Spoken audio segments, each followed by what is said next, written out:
નમસ્તે મિત્રો. તો હવે અમે આજે પ્રોગ્રામ છે લાગોડીને પાણી વેરવા જવાનું. બસ હવે ઘરે નીકળીએ છીએ, રેડી થઈ રહ્યા છીએ પાણી વેરવા જવા. તો કોઈ નહીં, રવા દે. ઓકે એ ચક્કર મારે ઓછા. બસ હવે નીકળવું છે. હું અને મારા મિત્ર બે નીકળી રહ્યા છીએ. બસ આઘું નહીં, થોડું જ આઘું, 2-2.5 કિલોમીટર જેવું. બસ હવે પોઈન્ટ લઈને નીકળવાનું. તમે બસ સપોર્ટ કરો જેથી કરીને ફેમસ થઈ ગયા બધા. નહીં રેડી થઈ ગયું અમારું કામકાજ. આ છે રુશિલ, મારો મિત્ર, જે મારી સાથે પાણી વેરવા આવે છે. ઓ તો એ રમવાનું ચાલી રહ્યું ગાઈસીસ. તો આગળ બસ આગળ હેડી રહીએ. एक हाथ हेडा हारू क्या रुसल ने तो देखने को ये जना हेडे ही है जो जब डिस्को ना किए तो हारू है. A few moments later.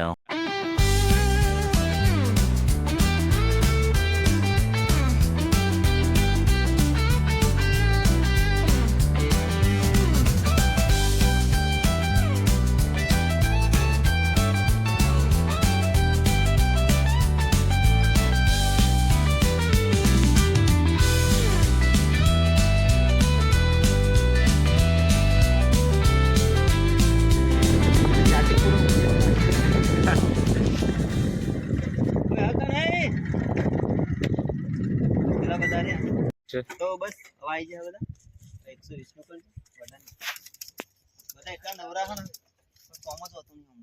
બેહી રહે આખો દાડો. પેલો ભાઈ ઊંઘી જ રહે. તો આ હિન્દીમાં વાત કરે છે, કદવો છે એટલે.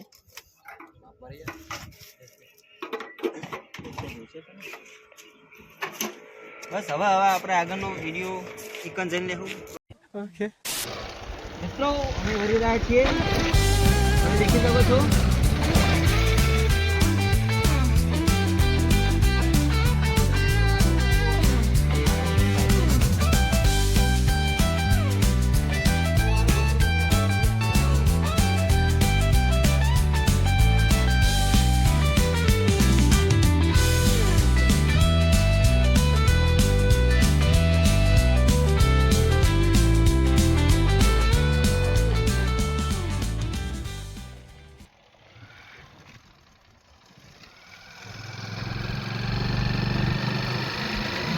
અત્યારે કંઈ વાયુ નથી, બંજર જમીન જેવું.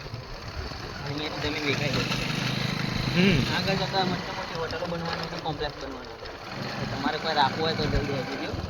કોલોલ ગામમાંથી નદાસ હાઈવે ઉપર, કોલોલ નદાસ હાઈવે.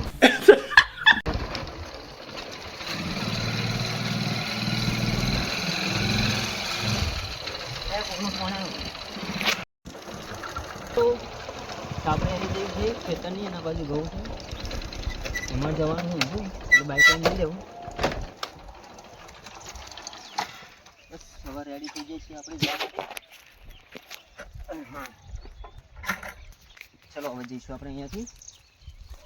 બહુ નહીં, 4 ક્ષેત્ર આગળ જવાનું છે. મારી સીધું હેડીને આગળ વળી જવાનું. તો મિત્રો, ખેતરમાં આવી રહ્યા છીએ. બસ અહીંયાથી અમારી રોયલ એન્ટ્રી થવાની છે. રોયલ એન્ટ્રી બીજું બાવળીઓ વાગણ સુધરો. આ તારી એન્ટ્રી થતાં જ આપણે પહેલાં આને પાણી વેરવાનું છે. એરું હાણે બિચારો એક જ વધ્યો. વાવન તો 15 જેવા વાયા હતા આખા ખેતરમાં, પણ ગાય ભેંસવાને બધું કાઢી દીધું. એટલે એક ઓના વેરવાનું અને ક્યાં લેબુડી છે આપણી, જે ઘરેથી ઉખાડીને લાવ્યા હતા. તો આ અમારી બંજર જમીન, અમારા ખેતર છે આ બે. અને અત્યારે પાણી નથી આવતું. બોર ચાલુ થયો પણ હજુ પાણી લાવવાનું બાકી છે.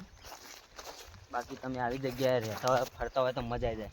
આ બે લોમથી મોર ઉડીને જતા રહ્યા, પેલી બાજુ રોજ રહો પણ દેખાશે નહીં તમને, કેમ કે તમે વાતરા થઈ જાઓ.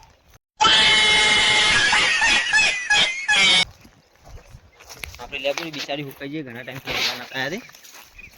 આ લેબુરી આવડી હતી ત્યારે ઘરથી ઉખાડીને લાવ્યા હતા, હું અને અર્જુન બે.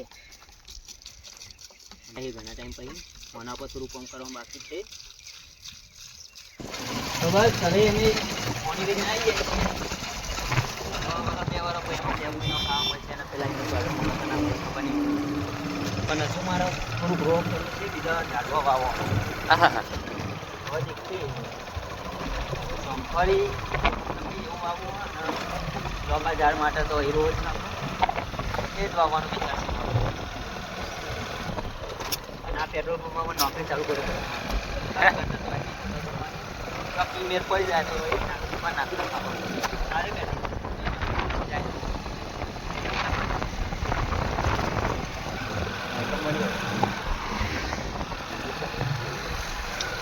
બસ આટલું બધું હતું.